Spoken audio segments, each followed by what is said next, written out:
Yes, Yahya Jongintaba, Jongintaba Ecovillage, Morogoro, Tanzania. The land of Eden. Welcome. From there, back here. I've discussed the 5 virtues: freedom, creativity, integrity, discipline, and love, as a means to a new kind of holiness that's suitable for a new mind in a new time, in a new land. I want to add to that another element to the paradigm, my paradigm of holiness, and that is the 5 stations of the mountain. The 5 stations of the mountain. Let me tell you about this just for a minute. When I climbed Mount Kilimanjaro in 2002, and again in 2003, there are stages through which you pass. First, you pass through the forest. Right? It's the rainforest. A lot of trees, it's damp and so forth. Next, you come out of the tall trees, and you're in the hills. The trees are short. They're more huge bush-like things than trees, or at least short trees. So it's up and down and up and down. After that, you come to the slope.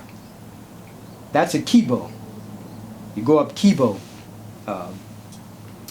And after that, you arrive at the summit, and you continue around a couple hours to the peak.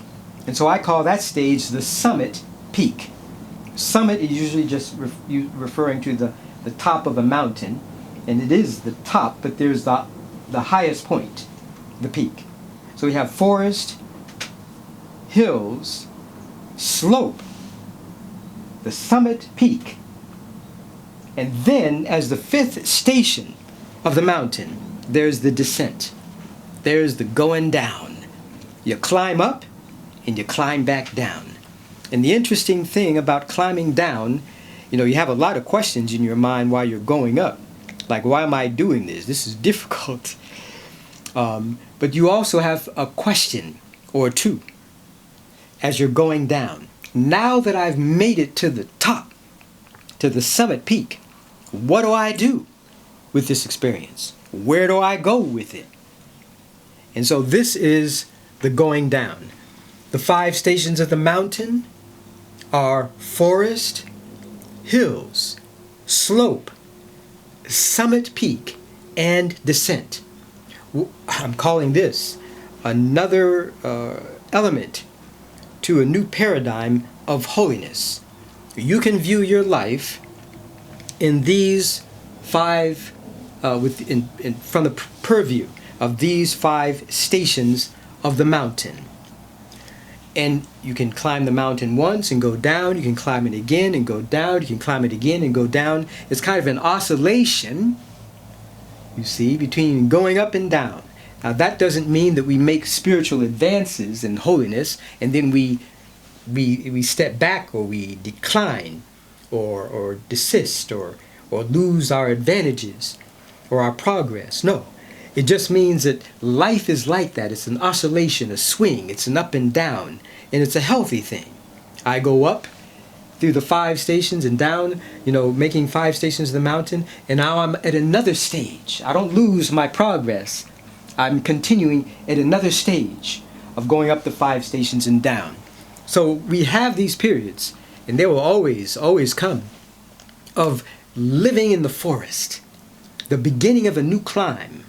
There's something new going on in life, a new challenge that's overall part of our mountain philosophy, that life is a mountain to climb, that I am a mountain to climb, and you are a mountain to climb. I used to like to ask people, students, I said, if you are a mountain to climb, who's to climb your mountain? And these students would say, I'm to climb my mountain. Yes, but they've never thought about it. And so in your climbing of the mountain that you are, and the climbing of the mountain that is life, and the climbing of the mountain that is marriage, and the climbing of the mountain that is friendship, you'll pass through the forest. It's not as bright as it is once you get beyond the tall trees. And it's a steady incline, but not very sharp like it will be later.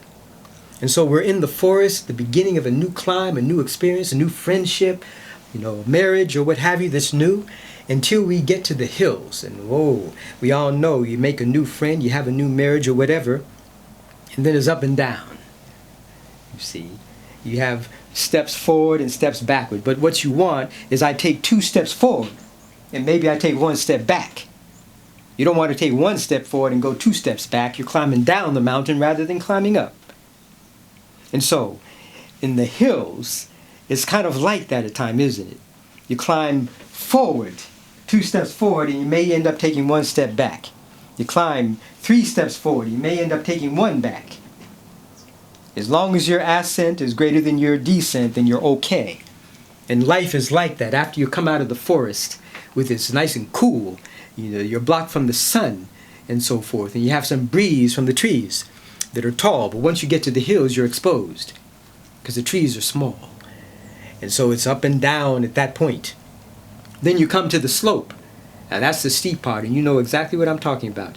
You have some up and down times, but there will come to a time when your slope is steep and you really meet the challenge of this new relationship or this new happening in your life or this new challenge in your life or this new growth that's going on within you. You'll go through the forest and the hills and the slope, and that's where it gets rough. It does get rough. Now, once you pass through that, you'll come to the summit peak. You say, oh yes, I've made it. You were discouraged along the way sometime, especially once you were in the hills. And when you hit that slope, you might have wanted to turn back. And I've climbed with some folk who had to turn back. In one case, because the person fell out, blacked out, had to be carried back down to the hut. In the other case, the person just had to turn around, just was going way, way too slow. Would never make it in time to get to that summit peak and get back to the hut on time that is reasonable in terms of the climate.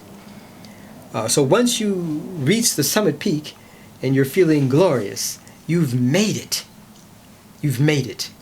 And that's what you want. After going through the forest in the new beginning and passing up and down the hills and making that climb up the slope, which is hard, you reach the summit peak and you're grateful for that. And you rest for a little while before you make your descent. And the descent is just as meaningful as the ascent.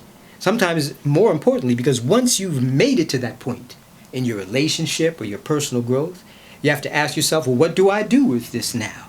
This is the descent. You're going back down to face the world. You're going back down to face the world of yourself. And you ask yourself, what am I to do now that I've gone through all these 4 stations? And I've made it to the summit peak, and I'm on my way down, and I have to deal with the reality of life again. We will see, and I'll go back and I'll show you how these are all coordinated with the 5 virtues. But we'll cover that later. I want to move on to the next one just for now, and we'll talk in just a little bit.